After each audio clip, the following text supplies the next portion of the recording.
This is called Lectures I Will Never Give.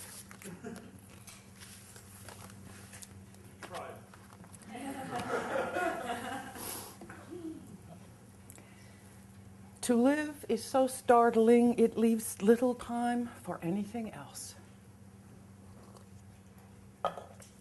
There are many reasons I don't want to give any of these lectures, and you should probably know it made me angry and sad to have to string together these negations at all.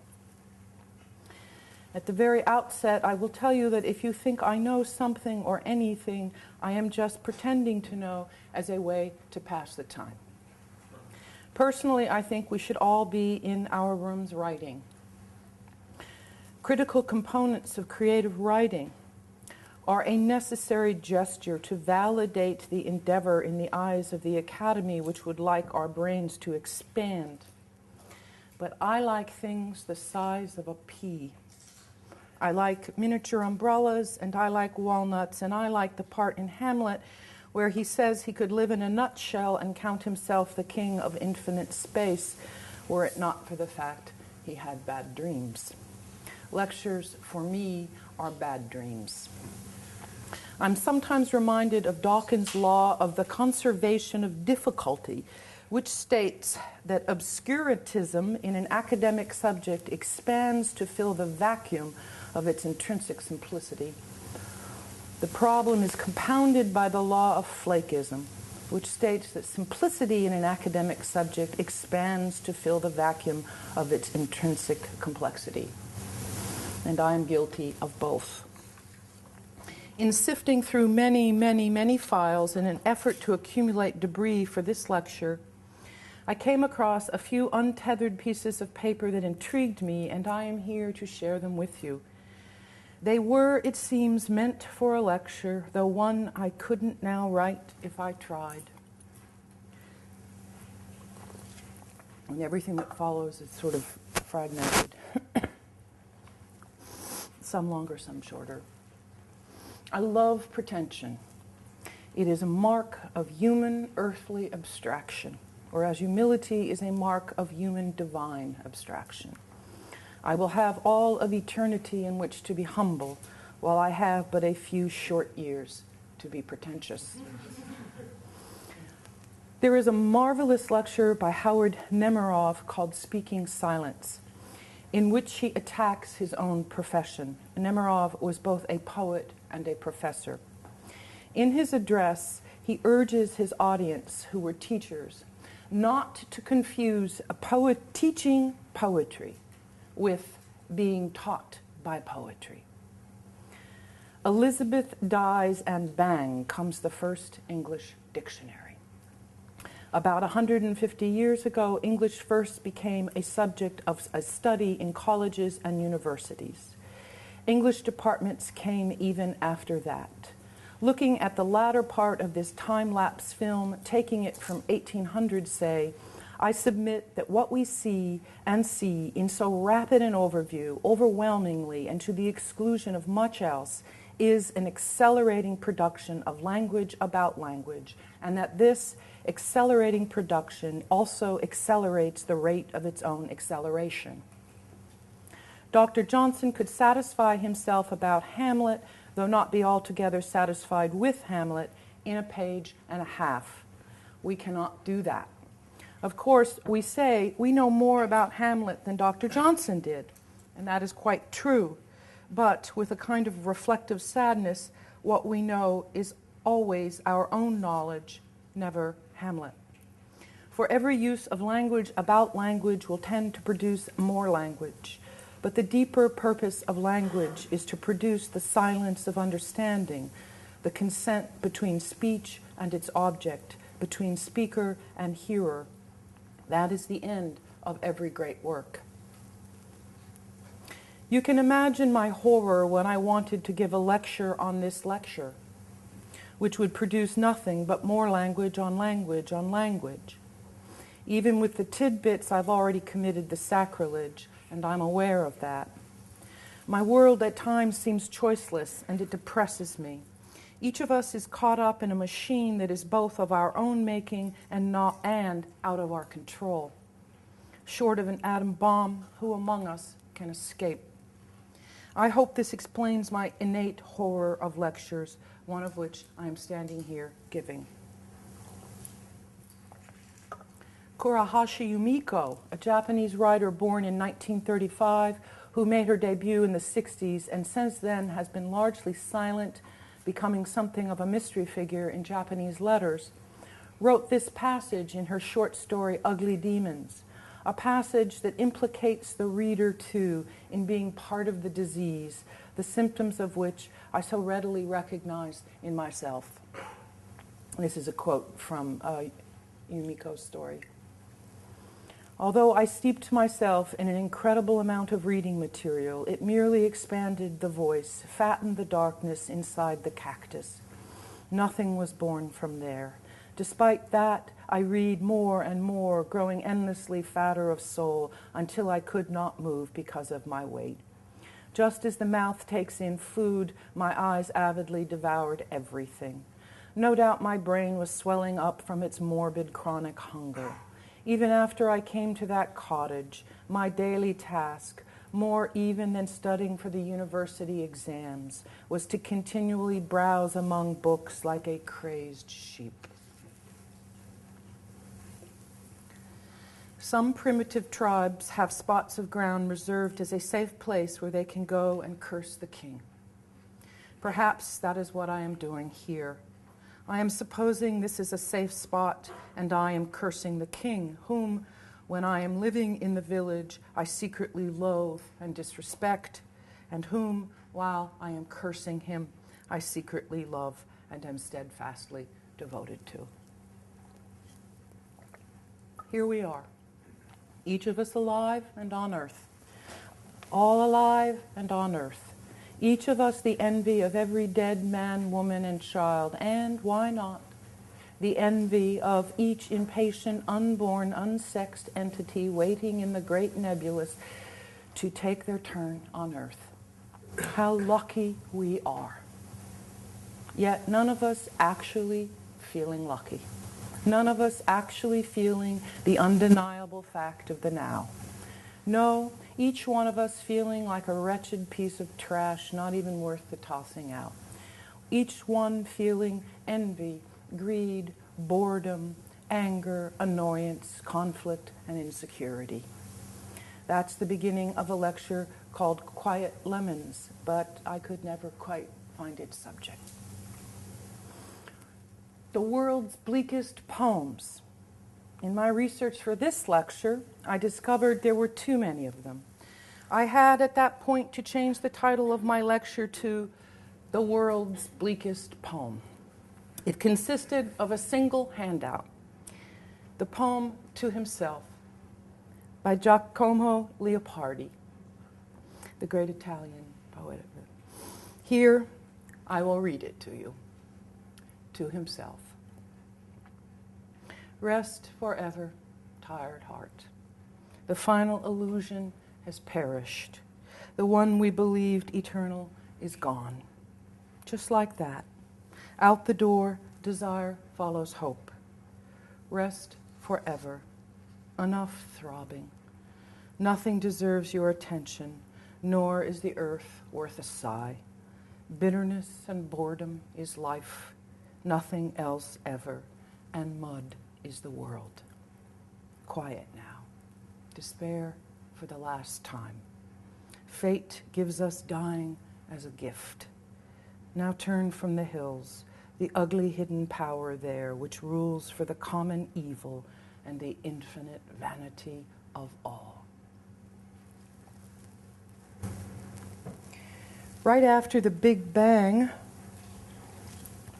particles of matter and particles of antimatter annihilated each other. But for every billion pairs of particles, there is one extra particle of matter. And that tiny imbalance accounts for the existence of poetry. That is, the existence of the observed universe. A poem is nothing but a neutrino. It is mainly nothing. It has no mass and can pass through the earth undetected. It does so every day. the lecture in which Lynn Hygenian meets Carl Hyacin, the lecture in which Omar Khayyam meets Duran Duran. Samuel Johnson said, "It is certain that any wild wish or vain imagination never takes such firm possession of the mind as when it is found empty and unoccupied." He was speaking of melancholy and how idleness and solitude feed it, undeniably and uncontrollably feed it.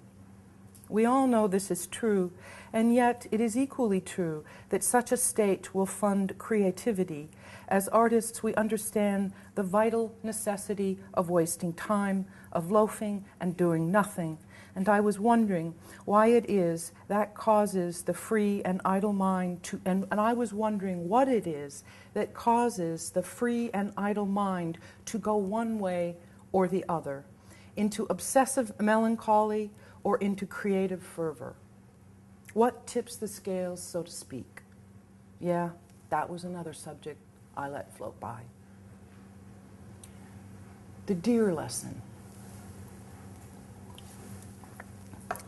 Sunday, January 3rd. This is an excerpt from a real letter. I'm not sure who it was written to. Maybe I can tell you, Deanne. Sunday, January 3rd. Do you think my sadness will go away like the birds who cannot be fed in these towns, who refuse the feeder because they are, 1, in need of glasses, 2, full of fear, 3, angry at me personally without my knowing the cause, 4, have inordinately low IQs, or 5, are purposefully starving themselves to death? Birds, birds, birds, those snug chickadees in the snowy branches a few inches from my eye, back then and there, and nowhere to be seen now and here, though yesterday I saw a man and a woman in an old Oldsmobile out in the parking lot with 4 bright orange road markers, driving the car very slowly through the 4 orange markers. Nothing fancy about the lineup, and then drive slowly back through them in reverse. They did this from noon till 4 p.m. without any variation. You might conclude someone was teaching someone else to drive, but by 2 p.m. you would have, like I, abandoned that concept and come to the conclusion one adult was caretaking a retarded adult, and past experience had proven this was a beloved way to spend the day together. In 3 weeks, I've been out of the townhouse 6 times, twice to buy food, once to have my car washed in the car wash, and 3 times to see Mark and Jill. Once, in the dark, Mark was driving me home. This is an American poet I'm talking about. His name is Mark Halliday. Once, in the dark, Mark was driving me home. It's a true story. And a deer jumped out. A deer jumped out of nowhere. Mark put on the brakes and said loudly, out loud, "Stupid deer." And I simultaneously said at the same moment, in the same breath, but with an altogether different tone, "Sweet dear," hoping we could get a little closer. Mark said that one of those outbursts leads to writing bad poems, and one of those outbursts leads to writing good poems, and that I should call it the deer lesson, and walk out of the classroom after telling the story. But would the students know which outburst Mark had in mind? His, of course. His poems are the good poems. My poems are the bad poems. His poem about the deer, if we were to write poems about what happened, his poem begins with the moment of the encounter and goes on to explain why the human finds the deer stupid and to struggle with their simultaneous existences. My poem is very short and lyrical and basically praises the deer in a sentimental way. It speaks in endearing tones to anything that might kill it and even wishes to come closer to that which might kill it. And in the end, both the deer and the driver are simultaneously killed by each other. While in Mark's poem, only one or the other dies, and the struggle enacted is to determine who dies. In my version, it is apparent and inevitable that both the deer and the driver die together upon contact. Thus my poem is shorter and sadder, and his is long and thoughtful, and the free will of the reader comes into play. On one piece of paper I had written this: the difference between pantyhose and stockings. And I scanned that statement with marks, and I had written next to it the beginnings of an I am, which is bizarre because I can't scan or recognize an I am. Pantyhose and stockings. Compare the image of the two words. One, pantyhose, complete, closed off, predictable. A line at which the waist has a line at the waist that already divides the body naturally. Symmetrical, covers the crotch. The other, stockings, the imposed, the incomplete, the artificial, the line in the middle of the thigh where it's not supposed to be. How surprising to find a demarcation there. How it hints at what is above, drives the eye to the crotch without ever overtly planting it there. Compare the sense of the two words. One, stockings, has a longer history. It's an archetype, a symbol of both the erotic and of the forbidden luxury. The fact they were the number 2 commodity on the black market in the Second World War, after cigarettes one would presume, while the other, pantyhose, seems a technological form of the stocking. It was once a symbol of modernity and independence, user-friendly, functional, now a symbol of nothing but dreary habit. Pity the poor pantyhose, which one struggles to put on, while stockings roll or glide on, and double pity the poor pantyhose that were considered outdated and unworn by young women within 20 years of their invention. Does any of this have to do with poetry, or is it just my imagination? But honestly, do you want to hear me talk about pantyhose and stockings for 40 minutes? Natasha Saye once surveyed a number of women poets and asked them what influence gender had on their writing and or their life.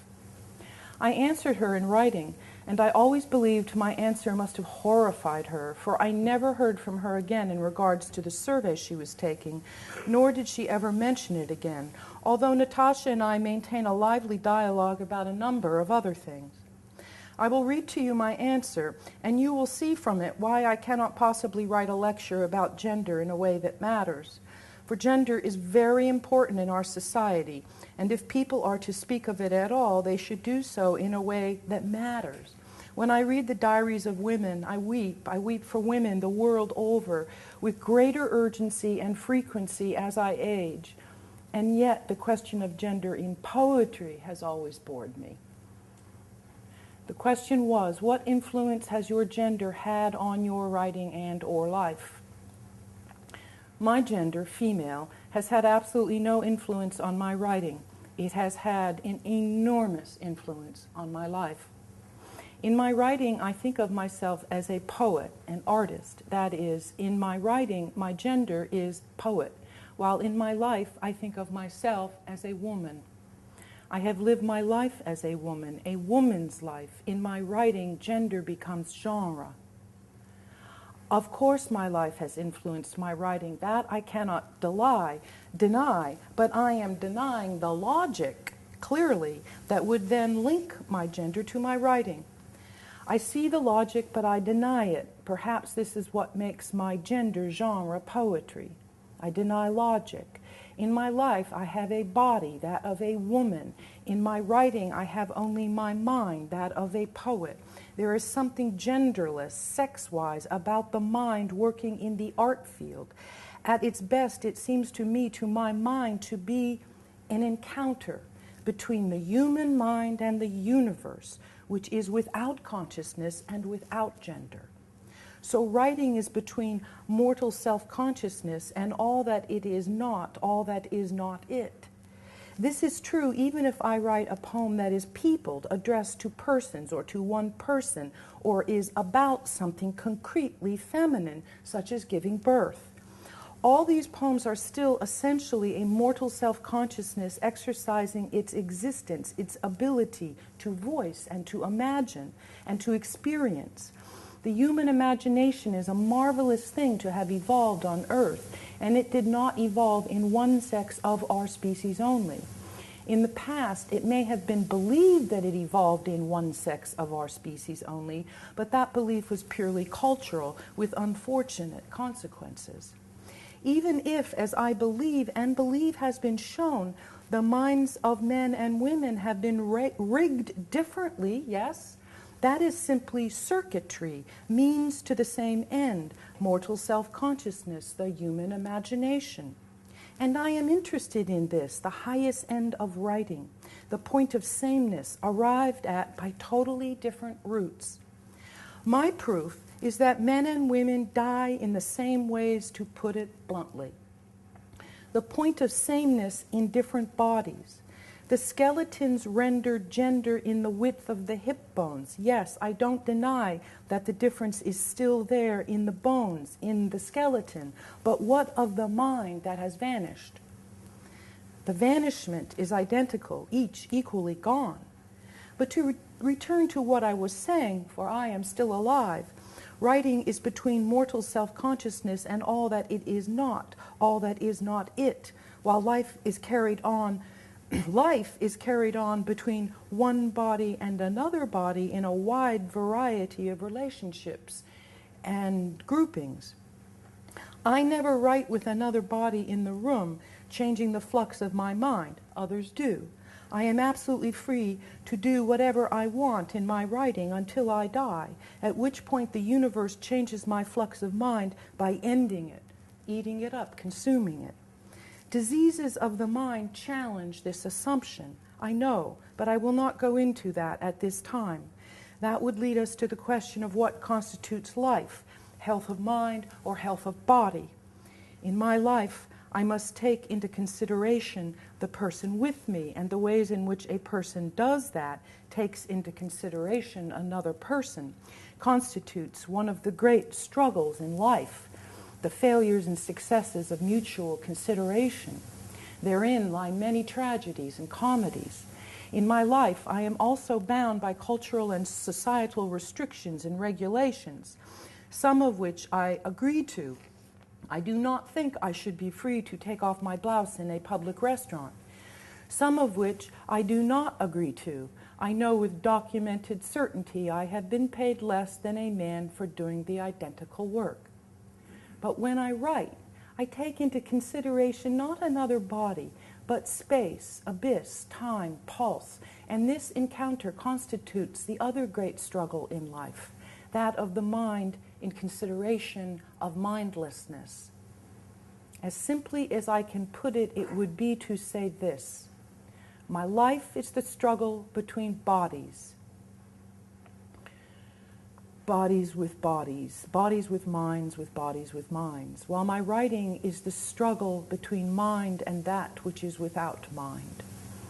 This is my letter to the world that never wrote me. I know this line can be interpreted in other ways, ways that take bodies into consideration, but I interpret it as a statement between mind and that which is mindless. A poem is always an argument with the world. Well, I would like to give a lecture on dolls, but plenty have already done so. In addition, any lecture on dolls winds up being 80% Rilke, who has written definitively on the subject. In short, when you were a kid and you had a soldier or a doll, you invested a real animate life into the inanimate object, and you were experiencing your first act of poetry, not when you spoke to them, but when they spoke back to you and invested life in you. And then this dialogue caused you to believe in the world, and the world you could believe in was a world you had created yourself. New York Times, February 1945, last year of the Second World War. This is a true article. Dolls too sad for Goebbels. The well-known Berlin doll factory of Frau Kate Krauss has been closed by a special decree of propaganda minister Joseph Goebbels. Frau Krauss, it was said, had given sad and desperate faces to all her dolls since her son was killed in the war. So the Nazis closed down the doll factory. When a little girl is sad, a doll with a sad face makes her happy. The problem with many of the poems one sees in workshop is that they differentiate between happiness and sadness. And when you do this, your poems have no face. Once on the radio, I heard a musical announcer say, "We are always suspicious of anything that is not called a masterpiece." Though I tend to overreact in general, I almost drove off the road. My take on it is we should be suspicious of everything that is called a masterpiece. One could write a beautiful lecture on this. In a pinch, of course, well, one can't always write about the Dalai Lama. If the Tibetans are as devoted to the idea of impermanence as they say they are, why are they so dedicated to preserving their own culture? Oh, that is precisely the problem with poetry. I've been thinking and thinking and thinking about this. I've been watching and rewatching a newsreel of His Holiness the Dalai Lama and listening to him speak. I am so utterly charmed and baffled by him. He is so tolerant of everyone he comes into contact with. And yet he is obviously also, without any attempt to hide it, as inflexible as the hardest metal. I want to use him as the archetype of a sage. Sages are supposed to embody inner truth. Well, what's inner truth? And I'm now reading a quote from Helmut Wilhelm, an I Ching scholar, German I Ching scholar. What is inner truth? Toward men it is accessible, without any pride, without any laying down of the law or desire to assert superior knowledge. Within itself, however, it is dignified, free of tormenting doubt, conscious that it stands in the right place. Behind those beneficent, crinkly smiles, behind those mischievous eyes, behind all that bending and bowing and twinkling. But it's useless to write about the Dalai Lama. Matthew Zapruder, in his book of poems, The Pajamaist, has so wonderfully summed it up in this way. This is a quote from a poem by that poet. Just like Canada, the Dalai Lama is now in Canada, and everyone is fascinated. When they come to visit me, no one ever leaves me saying, the most touching thing about him is he's so human. Spinoza to his former student Albert Berg. Oh, brainless youth, who has bewitched you so that you believe that you swallow the highest in the eternal and that you hold it in your intestines? A lovely, if somewhat self-serving lecture could be written about my experience 3 or 4 years ago with the Long Ridge Writers Group, a correspondence course for writers based in Connecticut. You pay X amount of dollars and work in the mail one-on-one with an author, and they teach you how to write to publication standards. They help you find your writing niche, and they show you how to market your writing. Does it sound vaguely familiar? In a way, it's a lot like low residency MFA programs, but without the residencies and without any academic sanction of a degree. You have to pass a brief writing test to get in. And one day, feeling very despondent and having received their ad letter in my junk mail, I decided to take the test and see if I could possibly be admitted. I wrote very quickly in longhand, and without making any changes, I mailed the test back. It's a correspondence course. Been around for a long time. A few weeks later, I got another letter telling me I had passed the aptitude test and they were ready to enroll me. The interesting thing is that I was truly elated. And the day the letter came was the best day I'd had in months, because I did it as kind of a joke. I had no money to take the course, and I had no intention of enrolling.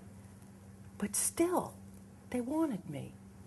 And then, when they didn't hear from me, I got another letter telling me that if I enrolled now, there'd be a price break. And when they still didn't hear from me, I got another letter announcing they'd already chosen my teacher and sending me a brochure about her. Her name was Anki Christie. She looked very nice. She had published a few articles in Woman's World and in Alfred Hitchcock's Mystery Magazine, and a Western whose protagonist was a woman, as well as articles on folklore. I really liked her. I felt sorry not to be working with her. I felt guilty, too, because what had started as a lark had now become a dark secret, and I felt that by not enrolling, I was truly passing up what might be my last chance to become a better writer. Letters like these, they kept coming, and then they stopped. And when they stopped, I missed them. The problem with this lecture is that it would sound like a hoax, and people would laugh. And I knew I could neither convey nor convince people to believe the real emotional turmoil the letters caused in me. I saved every one of them, and I still have them, and I take them out, and I look at them from time to time. And aside, they started coming again a few weeks ago, saying, we haven't heard from you, and it's been a couple years, and the price break is now amazing. So I've always wanted to give a lecture on literary manifestos, since I happen to have a copy of every manifesto ever publicly disseminated.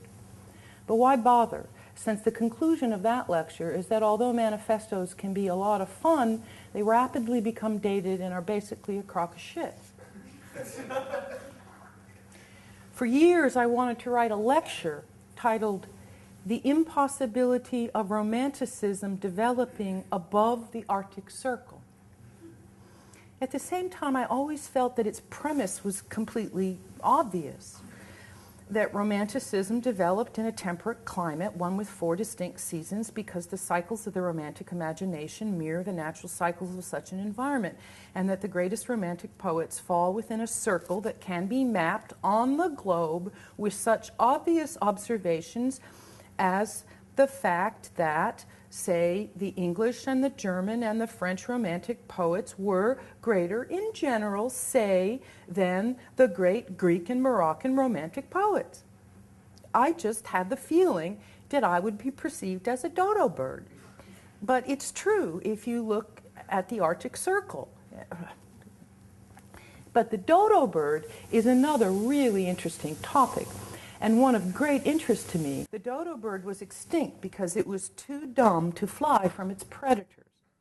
Dodo birds were large and clumsy and flightless and flourished on the island of Mauritius in the Indian Ocean until they became extinct in the 17th century.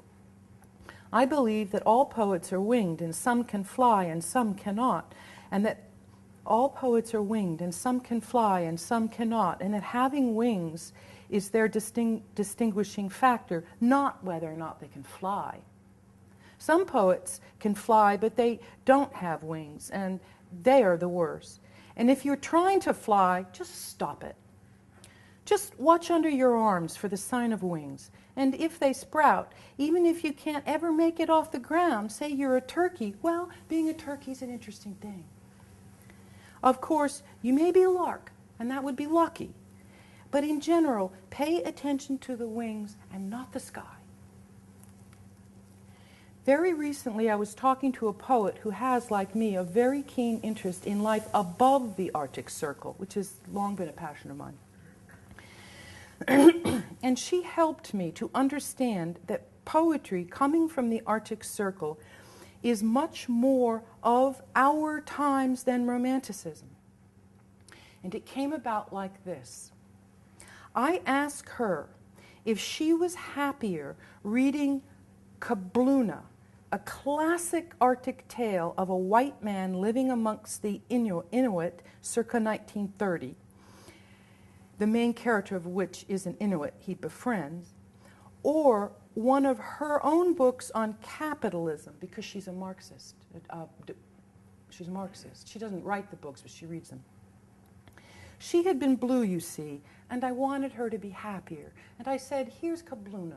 You love this stuff about the Arctic. Why are you reading these books on Marxism? I wanted her to read more books like Kabluna and fewer tomes on capitalism. And she said, astonishingly, oh, the capitalism makes me happier. I asked her to explain. She said that Kabluna was like an introductory book to capitalism. But the book on capitalism was the real thing, an expanded version of Kabluna, because capitalism, like the Arctic environment, was a system that did not care if you lived or died. Capitalism was worldwide Arctic conditions, and we were living in them, and thus it was even more chilling for her to read those books. Here's a poem by Rilke, Exposed on the Cliffs of the Heart. Exposed on the cliffs of the heart. Look, how tiny down there. Look, the last village of words, and higher, but how tiny, still one last farmhouse of feeling. Can you see it? Above the Tralina, just stone. Exposed on the cliffs of the heart. Stone ground under your hands. Even here, though, something can bloom. On a silent cliff edge, an unknowing plant blooms, singing into the air. But the one who knows, he began to know, and is quiet now, exposed on the cliffs of the heart. While, with their full awareness, many sure-footed mountain animals pass or linger, and the great sheltered bird flies, slowly circling around the peak's pure denial, but without a shelter, here on the cliffs of the heart. Samuel Beckett, in an interview, said this: I speak of an art turning from it in disgust, weary of puny exploits, weary of pretending to be able, of being able, of doing a little better the same old thing, of going a little further along a dreary road. In the beginning of that sentence, I didn't quite read it so you could understand the syntax. He's basically saying, I speak of art while turning away from it in disgust. And preferring what?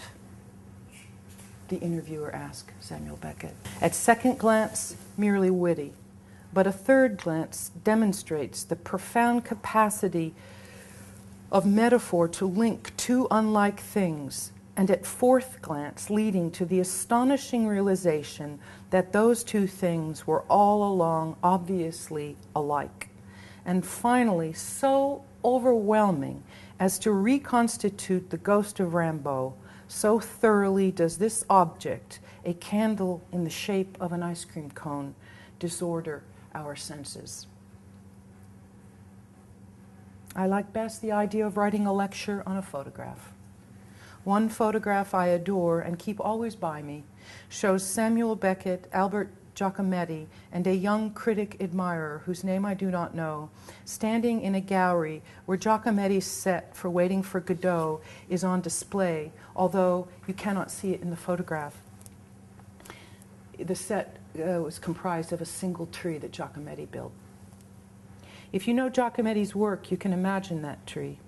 The photo was taken in the early 60s before Giacometti died, and in it, Beckett and Giacometti are looking up the tree.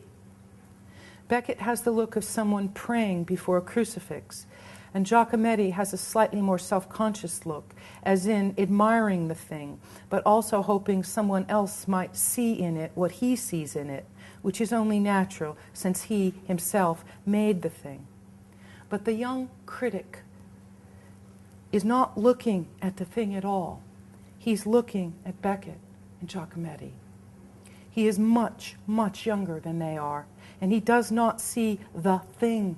He sees the two men instead, because it is obvious he mistakes the two men for the thing. And he is not there to see the thing, he is there to see what he takes for the thing, the two men who are looking at the thing. And there is another picture I would like to write about, and as perhaps one day I will, it is perhaps unfair to mention it. It is a photograph of Robert Walser taken by the coroner on the day of his death, December 25th, 1956. When the children discovered Walser's body lying on its back in the snow, the coroner was called and he came. As it happened, I first saw the photographs on Christmas Day, exactly 50 years after they were taken. The most chilling thing is not Walser himself, but the footprints in the snow leading up to the body. They're Walser's footprints as he was walking and then fell, as he was walking towards his death and met it there. And I cannot look at the photograph without noticing the faint wooden stakes in the background, a snowed-upon fence he was about to encounter, a snow fence. And then I remember Kafka, who wrote once, "He was a slanting wooden stake in a snowfield at dusk, and it was snowing." When Kata painted herself as a young woman, she had a very pale and serene face against a dark background. Her hand rested on an open book. She was reading by lamplight. She was, obviously, a young woman with an inner life, and the portrait is composed as if to say, I am a sensitive, curious, intelligent being, and in my search for knowledge and experience, I will learn all there is to know about the world around me. Here, I give you my pledge by placing my hand on this open book. It is a 19th century oil painting of quiet and penetrating elegance. 35 years later, she draws herself, for it is a drawing this time and not a painting, with excruciating rapidity and nervousness. Her face is scrawled in black ink out of a series of highly agitated circles, and at a distance might easily be mistaken for a tightly wound clock spring. Gone is the book. This time, her hand appears to be driving itself into her forehead with the force of a nail. She's pressing her head so hard, the viewer is taken aback. This 20th century drawing says, all that is to be known was inside me, and bit by bit it did its work and made this tormented and exhausted head. Her face has become the open book. But that is a lecture that must be lived. The composer Dmitri Shostakovich, he was certain that musical notes, the musical notes radiated from a piece of shrapnel lodged in his brain. And I have always believed that I became a writer because in the 5th grade I had a pencil fight with a classmate, and a piece of graphite has been lodged in my palm ever since. If art was about intellect, there would be no artists, there would only be intellectuals. In a rare moment of emotional candor, I turned to this woman and told her how sad I was sitting there looking at the dilapidated raft. And that was when she gave me her lecture. You're so negative. Stop identifying with a piece of wood. It's not you. Snap out of it. I went into she said these words to me. I went into something resembling shock. That's not a lecture I could give. It's not something I believe in, her lecture. And the next day I went back to the lake, and that raft was finally gone and had sunk. For a long, long time, I wanted to write a lecture called Asylum. An asylum is a secure place of refuge, shelter, or retreat. It is a sanctuary, an inviolable place from which one cannot be removed without sacrilege. An asylum is a benevolent institution affording shelter and protection to some class of the inflicted, but it is also an insane place, and cries and whispers. An asylum is also a place of hopeless suffering and endless misunderstanding, a place of restriction and desperation. I like the word asylum. It means so many different things. Poetry is an asylum to me. Do you know what insanity is? Insanity is defined as doing the same thing over and over, expecting different results. That's writing poetry. But hey, it's also getting out of bed every morning. The argument over madness can be reduced to this. Madness is excluded from thought. Madness excluded from thought versus madness is one case of thought within thought. That's Derrida. The whole history of poetry could ensue from such a discussion, but I don't want to have it. Once I spent 6 hours in a room trying to decide which was more accurate. I am paved with purple rushes, or I am paid with purple thrushes. I was in agony trying to decide. According to the research of Arnold Ludwig, among all persons of all professions, mental disorders appear most among artists. Among all artists, mental disorders appear most among writers. Among all writers, mental disorders appear most among poets.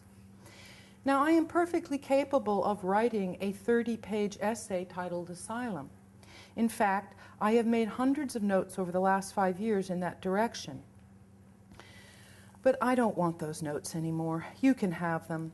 The lecture on asylums I want to give has already been given. It was given on November 18th in the year 2000 in Northampton, Massachusetts by the extraordinary installation artist Anna Schillett.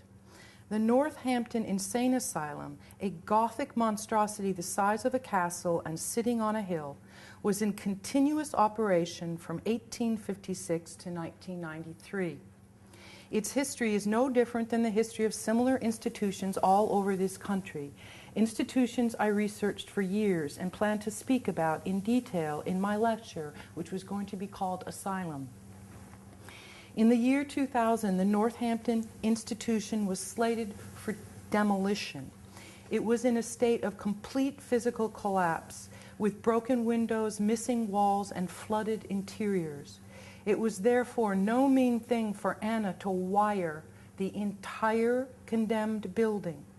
And on that glorious autumn day, a few weeks before the wrecking balls came, to blast for 25 minutes and 46 seconds Bach's great choral work, the Magnificat, from every window, door, and portal that still remained. For 25 minutes and 46 seconds, the building sang. It sang for those who have been there, all the men, women, and children who ever lived within its walls, men, women, and children for whom the asylum was a place of refuge, men, women, and children for whom the asylum was a place of torment and final shattering. Some of them were still living and stood outside on the grounds. And what are words next to that? Now I will give you a piece of advice. I will tell you something that I absolutely believe you should do, and if you do not do it, you will never be a writer. And if you do not do it, you will never be a writer. It is a certain truth. When your pencil is dull, sharpen it. And when your pencil is sharp, use it until it is dull again. For me, there is no difference between writing and drawing. Both are uncanny miracles that result from the act of taking one thing, an implement, a tool, and touching it to another thing, anything that will serve as a surface, and beholding a third thing born of that contact, a mark. And if you don't believe me, take a pencil, put it on a piece of paper, and move it using your hand to exert a little pressure. You might even want to let your hand tremble at the prospect of being engaged in such a miracle, and see what is created, a mark. But when I watch people drawing and people writing, I notice a difference. When people draw, they constantly look up at the thing they are drawing, and when people write, their eyes never leave the page. Why is that, I wonder? What is going on? At first I thought the drawer was drawing what he sees externally, while the writer was drawing what he sees internally, that which is in his mind. But when I thought longer and harder, I remembered that some people indeed draw without looking at anything, and therefore never look up. What is going on, I thought? What are these people doing? And will I ever know? I wish I could talk to paper. I want to know if the paper is happy or sad when someone puts a mark on it. But if I knew that it was sad, being so marked upon, would I stop marking? Probably not, and thus all creative activity stems from a violent impulse, the willed impulse to interfere, to interrupt, to mar, to stop. And I suppose it's sad, but this kind of violent activity makes me happy. And when I make contact with a piece of paper without looking up, I am happy. And I call this writing a poem. And it is a moment of drawing happiness. And I am drawing a picture of happiness. And now my lecture has ended, and I am free, and I am happy, as I was meant to be. Thank you.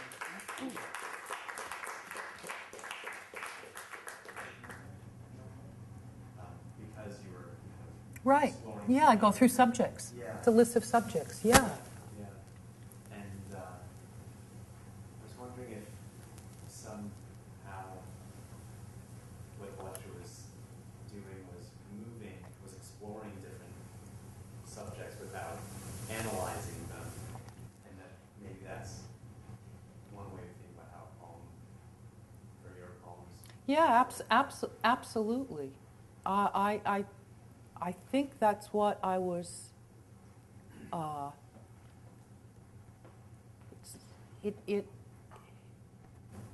The lecture both has a subject and doesn't. I mean, its subject is subjects that just get tossed out yeah. And some I dwell on a little more than others, but I always purposely want to reach some kind of wall. I would totally agree, and I think poetry works the same way in so far as poetry works in one of two ways depending on what kind of a poet you are. Well, who am I? I mean, there are a million other different ways, but two come to mind. And one is you have a subject, and you have an idea, and you. I mean, of course, it's easy to quote, a million people who say, as soon as you have an idea for a poem, take a walk until you get rid of it.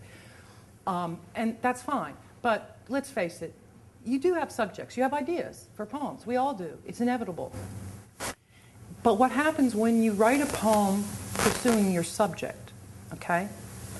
Usually what happens is the poem is pursuing that subject goes someplace else, or finds that its real subject is something else, that the initial subject, okay, that's one way. And then the other way of writing is to have no subject at all, absolutely none, and you're just writing what's on your mind, what pops into your head, or you're riffing on, or you're following a cadence, or you're riffing on, you have no, that kind of poetry. I write both, by the way. both. I don't choose or take sides at schools. And you're just writing, and that you don't find what the poem's about until you have no clue, and the search brings you to something. You know, so if you start with a subject, you'll end with one, but it probably won't be what you started with. And when you don't start with one, you'll end up with one. So in both cases, your expectations are not fulfilled, and you failed and been let down. That's what poetry does. You know, it will let you down every single time. If it didn't let you down, you wouldn't continue to do it. Why would you continue to do it? You know, and it's been said an artist is someone who fails again and again and again and again. And it's hard. You know, that's why not everyone is an artist. But hey, it's also hard to be a policeman. That's why not everyone's a policeman. And by the way, you know, you don't have to ask questions about literature, because I know it was kind of confusing. If you want to ask questions about poetry in general, or the reading, or dogs, or anything at all, you know, because I can pretend to be an expert on subjects I know nothing about. So, yeah.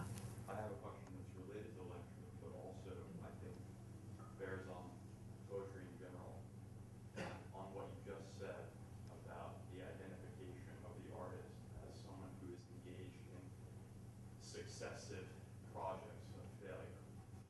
I'm wondering whether or not you think there's a link between that opinion about artists and about poets and the conception of poetry as writing and related to drawing in the way that you described it.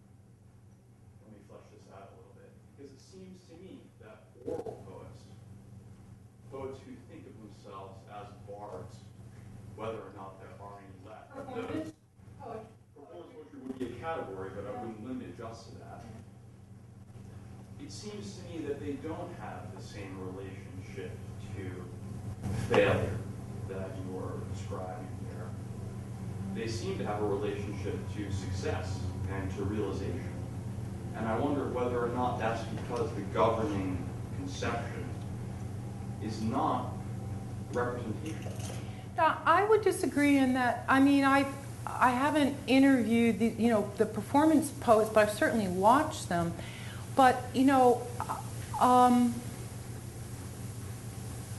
I've listened to interviews with stand-up comics, and that's like, if they're really, really good, it's like listening. They're artists, and actors and actresses. So I'm thinking of the performing arts: musicians, actors, actresses,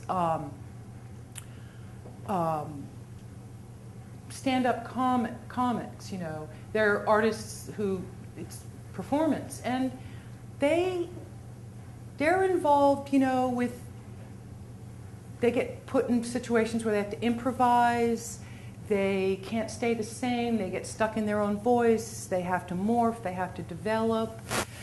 Certainly, there's a certain amount of finish to any performance, but there's a certain amount of finish in a poem if you're interested in that. Many poets are not, but equally a great number of poets are interested in finish. You know, they want the poem to appear finished and be finished. Others do not want it to be or appear finished. You know, that's not. So I do think that a certain amount. You're right, though. I mean, there has to be more, perhaps. There's something that's not being totally nailed down. Someone told me there was a TV show, I can't remember, and it was some talk thing where they pair two people you would never pair. I can't. The one was like a philosopher or something, and the other one was a stand-up comic. And then they have them talk to each other, and that it just worked beautifully. they found common ground once they started talking. But, yeah. Yeah, performance is a whole nother ballgame. Wow, wouldn't it be? Yeah, I mean, when if you're in a room writing a poem, is that a performance? That's a lecture subject. And by the way, I'll just be up front. You need to know. I know you guys don't write with pencils. I know that you write on your computer. And I know that. And I should take the time. Well, you're still making marks on a screen, But I'll just be upfront about this. My generation is the last generation probably that will write on paper. Not all of my, but that's okay. I believe in progress and all that, and but I'm pretty committed to it. I'm proud to be part of a tradition. I don't mind that it's dying. I really don't. But I'm proud to be part of a tradition that has been around for, let's see, how long? Well, I know Shakespeare wrote on paper with ink, and all the way through John Clare, and all the way through Elizabeth Barrett Browning, and all the way, and I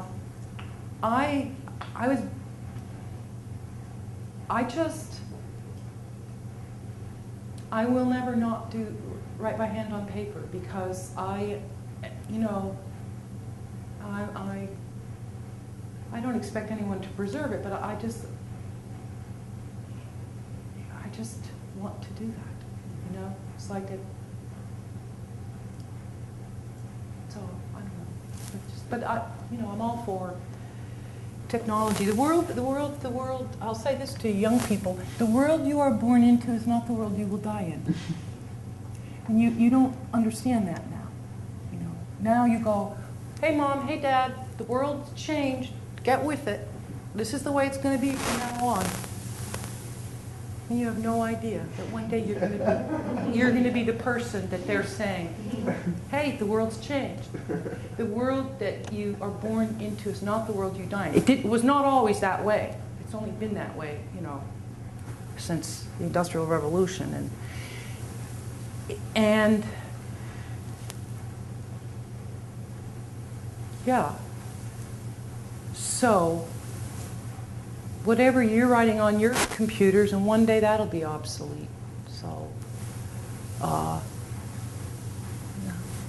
and changes in technology result in enormous aesthetic changes. The face of poetry is being changed as we speak because of the computer, just as it changed when typewriters came into vogue. You can look at William Carlos Williams, and you can look at what happened once people started writing on typewriters. It was different than writing by hand. And just as writing changed from the oral tradition, when writing came into being, wow, that changed everything. Poems didn't sound the same.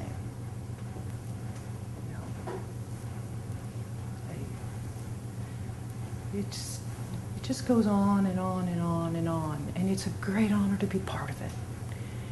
It's a tribe. I use the metaphor of a tribe, and it's a tribe, and it's all around the world, and it's cross-cultural, and members recognize and know each other, and they don't always get along, and that's okay, It's a tribe, and I'm deeply honored to be part of the tribe. Maybe it's not important, I don't care, but it is a brotherhood of men and women who do this thing. They make marks on a page. Yeah, Suzanne. You write in both prose and... I am a prose writer as well as a poet, yeah. I'm interested in hearing just a little bit about how you, first of all, distinguish how and when you decide to write in lines versus prose. I hear it in my head. Yeah, I hear it in my head. And a lot of times I know right away, because I don't something has to be going on in my head. It's just like a bunch of words, you know. I have never, ever started a prose piece and then turned it into a poem. That has never happened. But I have started writing a poem and then realized this is prose. I can hear it. So it doesn't happen often, but there are prose pieces that begin lineated. And then, you know. You were talking about art as failure, and it was opposed to art as success. I was wondering about another dichotomy. I don't know if it's that dichotomy, I don't know if it's answerable, but still what you think about it. About art as survival as opposed to art, I mean, art as a way of surviving this world, or way of life in this sense, as opposed to art as pleasure in a wide sense of pleasure, something that makes things more vivid and more rich, but nevertheless could be achieved in other ways. For example, in the field that you call the body-to-body, namely in the relationship with human beings. So, do you think that good poetry, whatever it is, or art, can be created if it's not a surviving art? I don't know how many questions. Okay, I'm not sure what the question is, but let me give an answer anyway, and we'll see if I answered that question. You cannot survive as an artist anywhere on earth. Meaning you cannot, no one is going to pay you a lot of money to do it. The famous artists that, you know, first of all, most of them are visual artists, and secondly, you know, they're the tip of the iceberg. You know, when I was young, I thought that all artists were famous. And then the older I got, I realized that that was like the top 2%. And that there were all these men and women who were dedicating their whole lives and died, you know, in total obscurity, and that's the picture. That's the real deal. All right.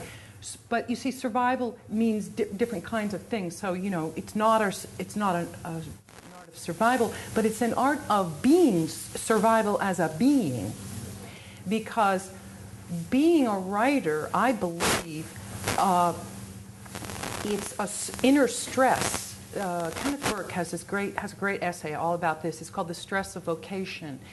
It's not a career you choose. I mean, you can choose, but I'm not talking about it. It's something you feel within you. It's a pressure, an inner pressure that builds up, and the vocation chooses you. And you feel eventually this is necessary for your survival as a being invested in the subject of being. And the great struggle of every artist becomes, I need this to survive as the being of my being, but I also need to survive as a being. And the interplay between those two things is the life of every artist.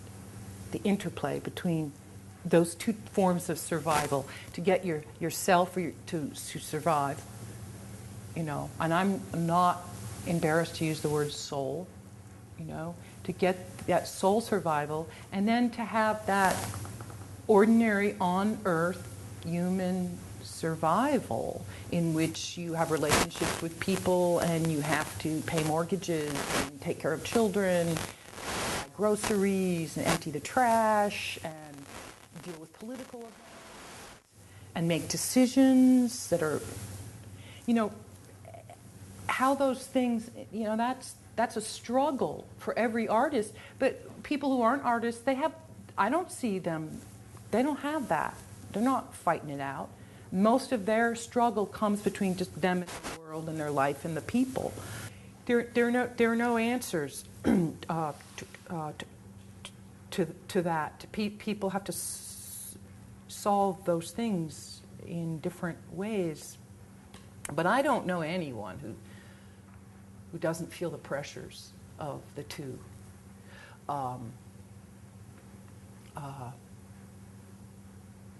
There's a scene in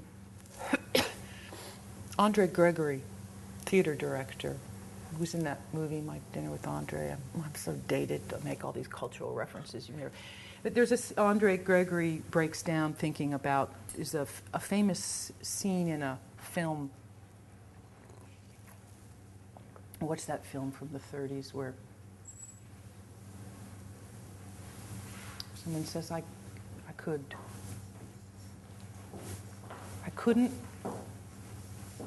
only live in my art, but I couldn't live in my life. And Andre Gregory, I think in My Dinner with he just totally breaks down. He just starts to weep. He just starts to weep. He starts to weep because that is where Andre Gregory was at that time. But sorry I went there. Yeah, this Kenneth Burke essay is pretty great. It's, about how we come to be what we end up being. And it always comes from within. If you're a young student and you're writing it, you get hooked. If it makes you happy, you just know. You just intuitively kind of know, and it happens slowly. But who am I? I'm not young today. Today's different. Maybe you just decide you're in college and you're in high school and you're applying to colleges and you say, I'm growing up to be a writer. And so I'm following that track. But that's not how it happened. It happened for me invisibly and without stopping. And then finally one day I kind of realized, oh yeah, they're both important, but they're not like this, which I think one of the problems so many young people today think that AWP has something to do with poetry. It's just insane. You just need someone to stand up and say, they have nothing to do with each other. Nothing. One is the everyday commerce of career and external life, and it goes on. It was going on before you die, it will go on after you die. And you decide, how important it is to you. It can be the most important thing in the world. Fine. Make that decision. Or the least. Fine. But don't confuse this act of making a mark on a page. Because they're mutually exclusive. And what scares me is many young writers today just don't stop and realize how mutually exclusive they are. You want to go to AWP, fine. But it doesn't have anything to do with the activity of writing. It has to do with the commerce that results from an act which is essentially very private. It is taking being as a subject. Taking being as a subject. Yeah. Maybe I have a question, maybe it's kind of talk this idea, but during your lecture, I've been thinking of this epigraph in one of the earlier books, an excerpt from a letter by Tolstoy. He writes to his wife. Yeah. It's kind of a long list of what he's up to. At the end of it, he said, I cannot stop thinking of that, my own death. And, you mentioned like Kafka, Beckett. And I feel like in your work, there's this, although there's an obvious interest in like existentialism you talked about with moral consciousness, there's so much kind of brightness and joy in your films at times. And I'm wondering like how you kind of navigate melancholia that would be tied up with thoughts of moral consciousness and the brightness that your films have. I'm thinking of like Yellow Scarf, for instance, where you can take this Camus story and find this sentence of imaginable light. Well, I do think that the letter, I remember very well that letter by Tolstoy. And I thought it was an amazing letter because it's in itself exactly what you're describing. It's very briefly, it's an excerpt. Tolstoy's writing his wife, and he is away from home, and he is describing with vivid, visceral, lush, gorgeous detail the spring woods, and the sky and the flowers and the trees. It's so full of life, and it's pure description of spring, And then it goes on for like 9 sentences. And then the last thing is I can't stop talking about, like, thinking about death, you know. And I cannot, I can't answer your question because I don't know. I just know in my own work or being, I'm equally interested in the, oh man, you caught me on my feet here. Okay. As a human being, you are alive on Earth right now. You're alive, okay? So it's really important to, I write, in the lecture there's a little section about, you know, you're alive, and it's very important to realize that you are alive and to use your senses and observe the external world. You're self-consciously able to look at things. Just look, smell, touch, taste, okay? But at the same time, you are already dead. Because you'll spend more time dead than you will alive. And so you have to, when you're dead, you can't think about being dead, but you can think about it now. And it's just, there are just so many, you know, the ground that we walk on is full of bones, millennium of bones. And they were once looking like you were. So they have a lot in common with you, and you have a lot in common with them. And that's two sides to existence. And I think that both need to be paid equal attention to. And somebody who is invested in living and doesn't think they're ever going to die and refuses to acknowledge mortality, right? You know, I'm not interested, that person's not complex or full enough. It seems very narrow. On the other hand, someone who's completely morbidly only obsessed with doesn't, the other side, I think that's not complex enough either. We constantly, it's hard. It's just hard. And the only thing that keeps you going is knowing it's hard for everyone else. You're not alone. It's hard for everyone else. And to keep the open exchanges of communication going so that you can share with other people honestly how hard it is for you helps a little bit, you know. And also share with other people the undeniable joy of your existence and sharing it with them. Sharing it with them. Existence doesn't get any better than a bunch of people who love each other sitting around a table eating soup. They're lucky enough to have soup. It doesn't get any better than that.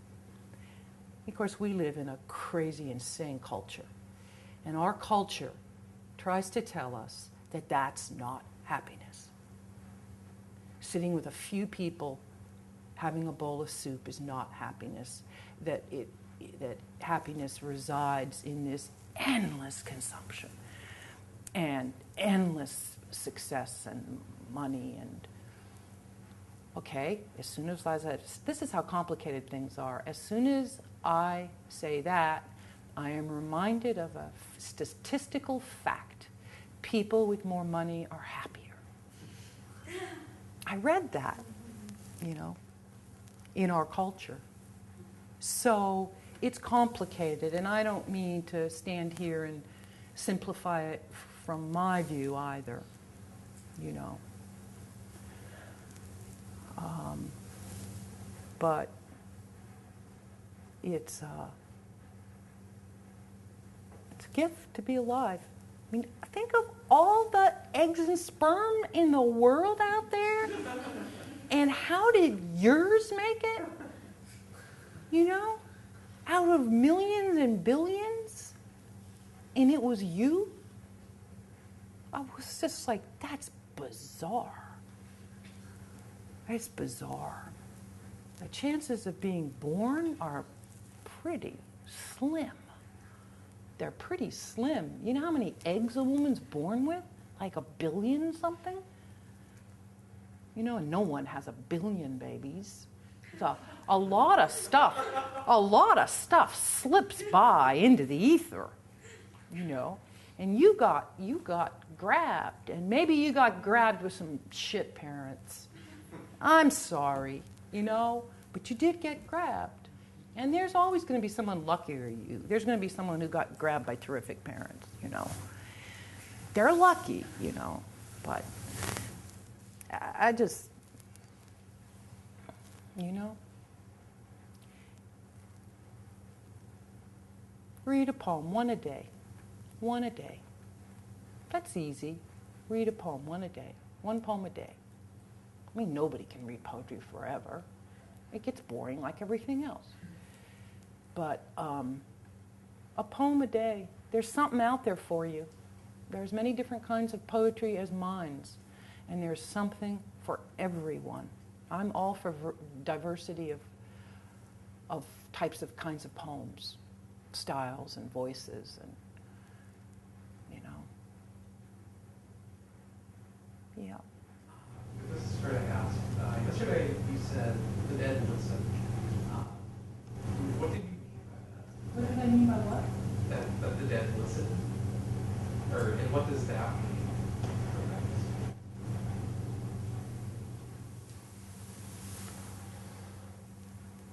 Well, when I was young and I first began reading, I read great dead authors from all over the world. And they were my friends. They spoke my language. They were my friends. The first experience you have of reading a great poem is usually this: oh, somebody else is lonely too. You can be in college, you can be in junior high, you can be 50 years old. I don't know when it happens, but you know, whatever. Oh, someone else is lonely too, or someone else is confused, or someone else is in love, or someone else, you know. And so the dead masters were alive for me. Every time you read, reading is a contemporary act. It takes place now. You know, there's no such thing as having a dead literary experience, you know. And so the dead and I listened to them, and I began writing to have a conversation with them, to create a dialogue with them. I was writing, they were my audience. And I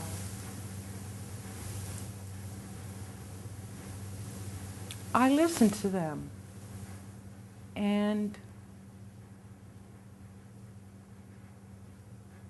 I can work my way out of this one.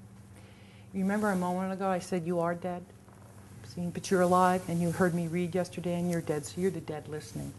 Anyone, there's no difference. There's no difference between the living and the dead. I mean, I'm sorry, I believe this, and we don't have the time, and you don't want to hear me go into it. There's just no difference. And so when I say the dead listen, I include you all.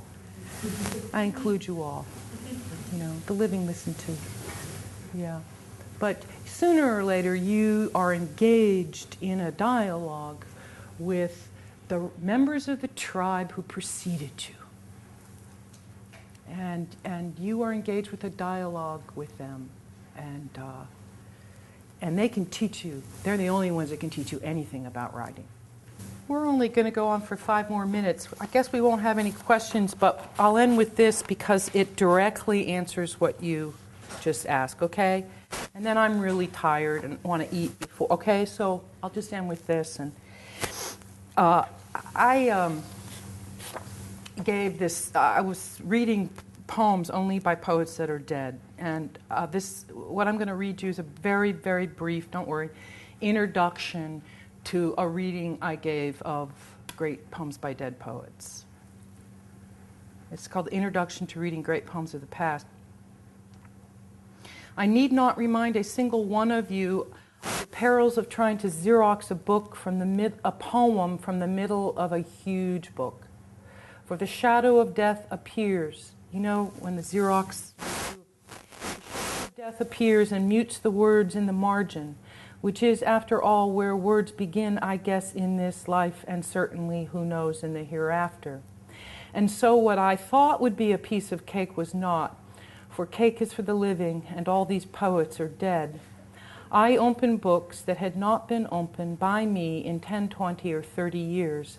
I spent 16 days among my past, for to a poet, reading the poems they once read and loved is not unlike looking at a very old and personal photo album. One feels their whole life infused with meaning, and at the same time feels it's all a load of crap, assigned to the dust pile, and should probably be thrown out now to save someone time later. And then one takes a cloth and dusts the books very carefully and puts them back on the shelf. It seems we cannot part with what we love, however silly and useless the whole shebang. This is a reading for which I massed over 100 poems when I needed only 20. And this is a reading I will continue to read until every poem is read. The dead demand it. I never believed for a moment that anyone ever learned a single thing about poetry from hearing a lecture. Don't misunderstand me. Lectures are important insofar as they teach us how to talk about poems, but never do they teach us how to write them. Nothing does, except, sometimes, the dead.